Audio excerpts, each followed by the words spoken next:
Herkese merhaba. Sevgi ve saygılarımı iletiyorum ilk önce. Yeni bir tarifte tekrar birlikteyiz. Bugün bol üzümlü,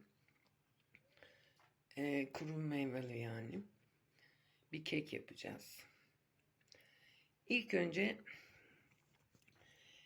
şöyle söyleyeyim.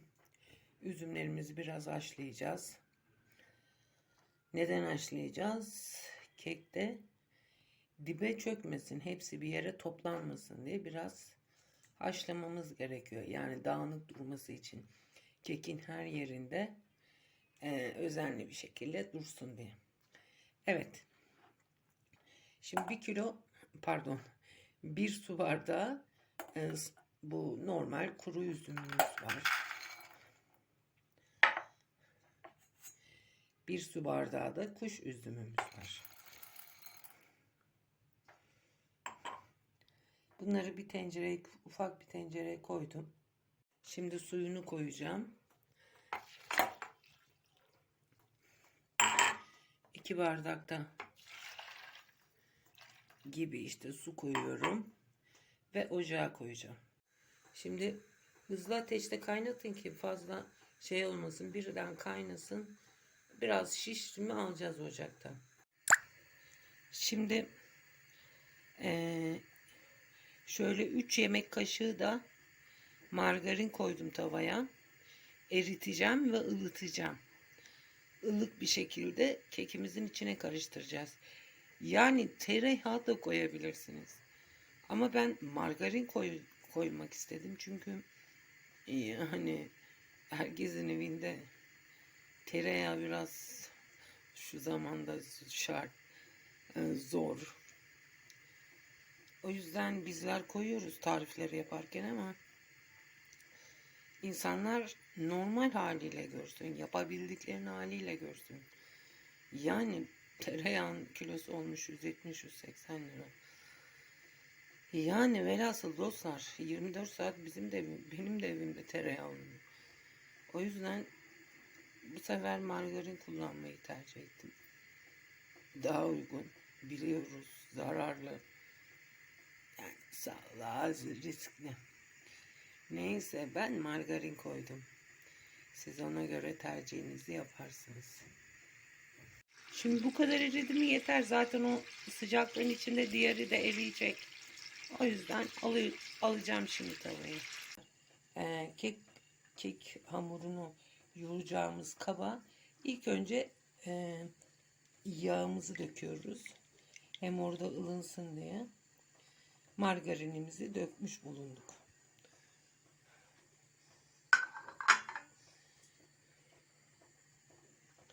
Bu büyük çay bardakları var ya, 125 miligram olan.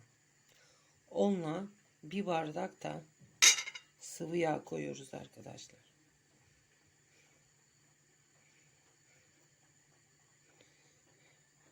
Yani böylece yağ işlemimiz sona ermiş oldu.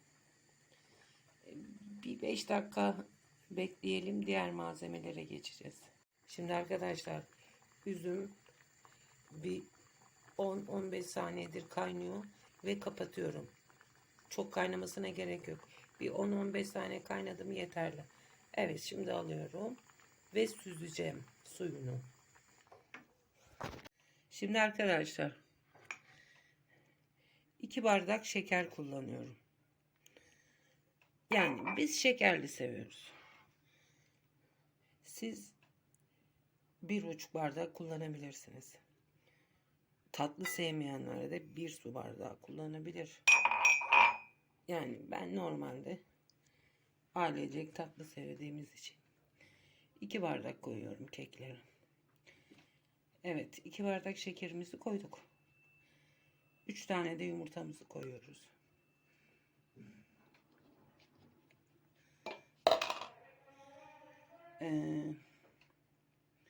Şimdi bunları bir çırpalım. Ben bir çırpayım. Serle çırpacağız. Biraz köpürteceğiz. Elle çırpmayacağız yani, haberiniz olsun.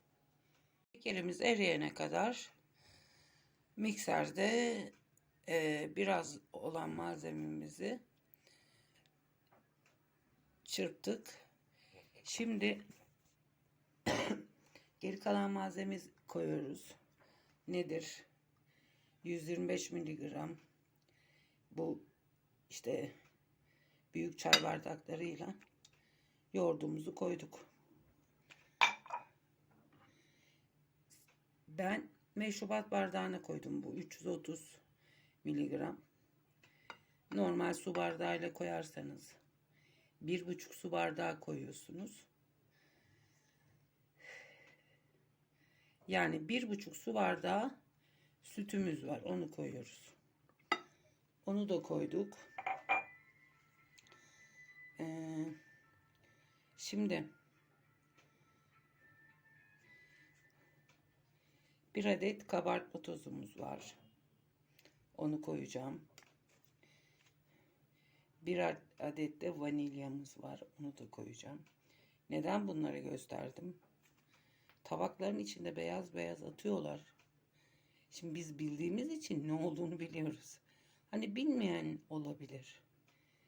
Genç arkadaşlarımız olabilir. O yüzden fikir olmak açısından söyledim. Bir paket kabartma tozu koyuyoruz. Bir paket de vanilya koyuyoruz. Arkadaşlar. Evet, şimdi kabartma tozu ile vanilyayı da koydum. Bir tek kalan un. Undan önce kekimizin hamurunu bir kez daha mikserleyeceğiz. Şöyle bir dakika bir mikserleyelim. Sonra da unumuzu koyun. Arkadaşlar, kekimize bir bardak un koydum. İkinci bardağımı koydum. Şimdi aslında normalde 2,5 bardak ama 2 bardakta biraz karıştıracağım. İçinde üzüm olacağı için biraz sulanacak. Bir kıvamına bakmak istiyorum. Evet arkadaşlar, 3 bardağın hepsini koydum. Tam geldi. Şimdi bizim şu üzüm meselesine gelelim.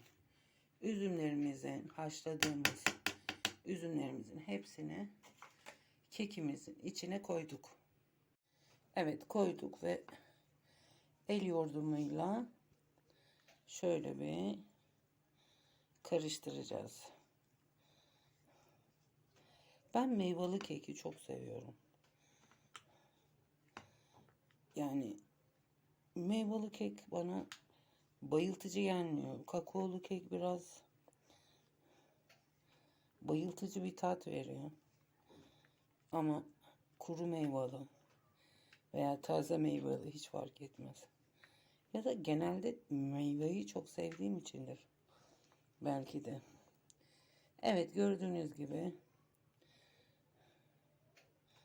arkadaşlar, kıvam bu.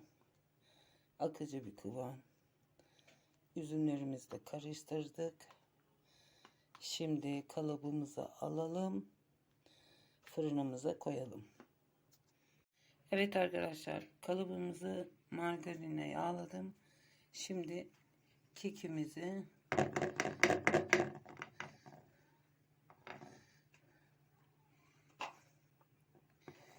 döküyoruz.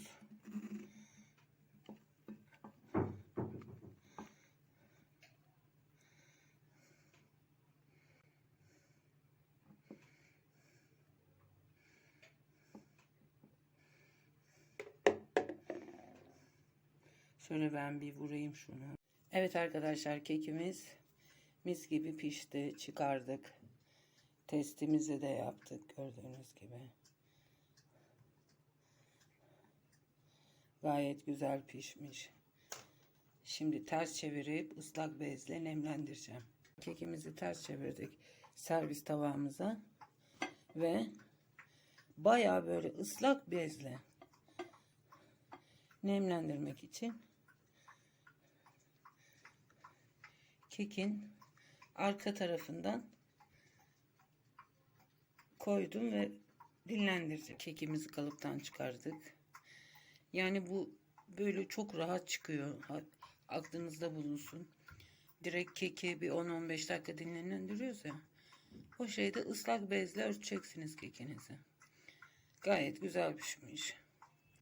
Ya benim bu fırın biraz problemli, yani başında bekledim.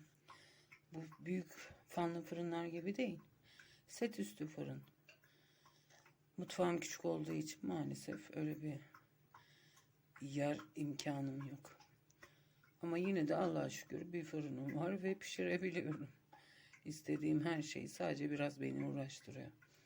Evet, şimdi kekimizi bir dilimleyelim. İç bölgelerine doğru ilerleyelim. Bakalım durumlar orada nasıl. Gördüğünüz gibi kekimiz pamuk gibi. Bol üzümlü.